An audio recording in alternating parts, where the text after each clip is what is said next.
नमस्कार। स्वागत है आप सभी का हमारे चैनल पे। हम सुन रहे हैं डॉक्टर अशोक शर्मा जी द्वारा लिखित सीता के जाने के बाद राम, भाग 15, प्रयाण की ओर। लक्ष्मण बाहर निकलकर सरयू की ओर चल पड़े और तट पर पहुंचकर सरयू के किनारे किनारे अनिश्चय की सी स्थिति में चलने लगे। मस्तिष्क में पता नहीं कितने विचार, कितने दृश्य घूम रहे थे। दुर्वासा बार बार ना चाहते हुए भी दिमाग में आ जा रहे थे, हमेशा क्रोधित और श्राप देने को तत्पर। ऐसे लोगों को भी ऋषि कहना चाहिए क्या? पता नहीं कितनी बातें और कितने दृश्य मस्तिष्क में आ रहे थे। राम सदा से उनके विचारों का केंद्र बिंदु थे और आज भी उनके साथ बीते क्षण बार बार कौंध रहे थे। उन्हें सदा ऐसा लगता रहा कि राम का सबसे अधिक स्नेह और विश्वास उन्हें ही प्राप्त है और यही उनके जीवन का लक्ष्य भी रहा। यह राम का उनके ऊपर विश्वास ही था कि वे कठिन कार्यों के लिए सदा उन्हें ही चुनते थे। ऐसा ही एक बहुत कठिन और अप्रिय कार्य था सीता को वाल्मीकि आश्रम में छोड़ना।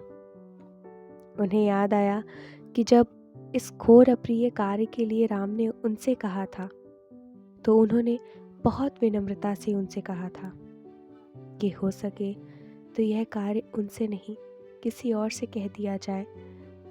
इस पर राम ने एक पीड़ा भरी मुस्कान के साथ कहा था, तुमसे ना कहूँ तो किससे कहूँ लक्ष्मण। और अब जब काल का संदेश आया तब भी पहरा देने के लिए उन्होंने मुझ पर ही भरोसा किया। लक्ष्मण को लगा जाना तो सभी को है आज या कल। वे जीवन भर बड़े भाई के पीछे ही चलते आए हैं, किंतु आज वे उनसे आगे हो गए हैं। और यह बात ध्यान में आते ही पर बस उनके होठों पर हल्की सी मुस्कान तैर गई। चलते चलते उन्होंने नेत्र बंद किए, राम के चरणों का ध्यान कर उन्हें प्रणाम किया और फिर सीता के मृदु चरण, जिन्हें सारे वनवास के रास्ते वे देखते आए थे, उनका ध्यान कर उन्हें प्रणाम किया और फिर बंद नेत्र खोल दिए। उन्होंने देखा नेत्र बंद करके चलते चलते वे अनजाने ही नदी के पास आ गए थे। लक्ष्मण खड़े हो गए। वे अयोध्या से काफी दूर आ चुके थे। नदी के दोनों ओर दूर दूर तक फैले हुए मैदान, वृक्ष और खेत दिखाई दे रहे थे। उन्होंने देखा नदी के किनारे पानी में एक वृक्ष टूटा हुआ पड़ा था। शायद कभी किसी तूफान ने उसे गिरा दिया होगा। तूफान बड़े बड़े वृक्षों को गिरा देता है, फिर मैं क्या हूँ। उन्होंने सोचा और वे हंस पड़े। फिर उसी पेड़ का सहारा लेकर खड़े हो गए। लक्ष्मण को माँ सुमित्रा की याद आई। वे कितनी निर्भिमानी और सरल थीं। सदा छोटी बहन की तरह कौशल्या और कैकेयी को मान देती रहीं। कभी भी अपनी महत्ता दिखलाने का प्रयास नहीं किया।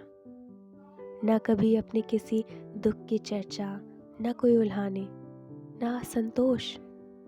हमेशा सहज और सरल व्यवहार, बस। लक्ष्मण को याद आया कि राम के साथ वन जाते समय उन्होंने सहर्ष अनुमति ही नहीं दी थी, बल्कि उन्हें सदैव भाई और भाभी का ध्यान रखने और उनकी सेवा में कमी न आने देने की सीख भी दी थी।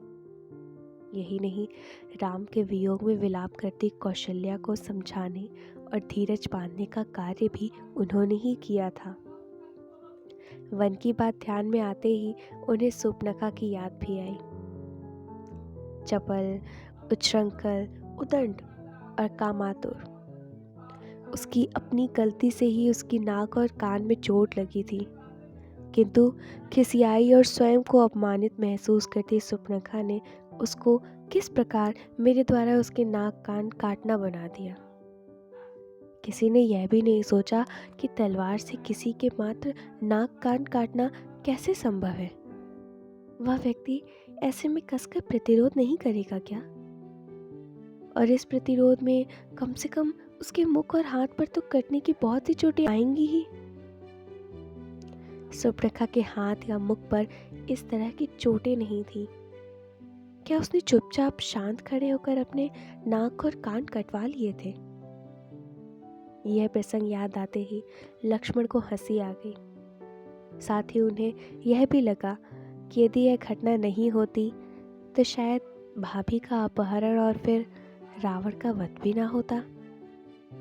लक्ष्मण को युद्ध में मेघनाद द्वारा शक्ति का प्रयोग, अपना मूर्छित होना और हनुमान द्वारा औषधि लाना भी याद आया।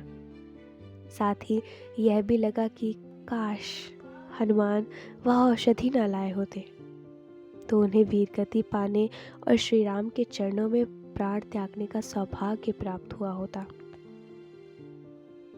उन्हें अपनी बड़ी बहन शांता और उनके पति श्रृंग भी याद आए और एक बार फिर उर्मिला का ध्यान आ गया।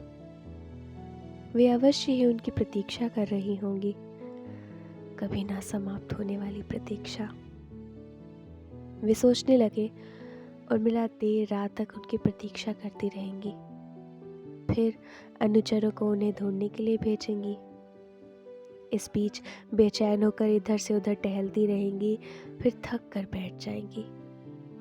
आंखें बोझिल और सिर भारी हो रहा होगा और फिर जब देर रात तक कोई अनुचर लौट कर नहीं आएगा तो रोने लगेंगी। और फिर जब दूसरे दिन उन्हें पता लगेगा कि वे प्राण त्याग चुके हैं तब लक्ष्मण उर्मिला के दुख भरे रुदन की कल्पना से सिहर उठे। उर्मिले, तुम बहुत अच्छी हो। मैं एक बार फिर तुम्हारी पीड़ा का कारण बनने वाला हूँ, मुझे क्षमा करना। उन्होंने मन ही मन कहा। फिर उन्हें लगा उर्मिला का और अधिक ध्यान उन्हें कमजोर कर सकता है। उन्होंने सिर झटका, जैसे वे उर्मिला का ध्यान हटाना चाहते हो। जिस पेड़ के सहारे वे खड़े थे उसकी ओर देखा, उसकी खुरदुरी छाल पर हाथ फिराया, आसमान की ओर देखा और फिर नदी के दूर जाते प्रवाह की ओर देखने लगे। कुछ दूर के बाद नदी थोड़ा घूमते हुए बादलों को छूती दिख रही थी।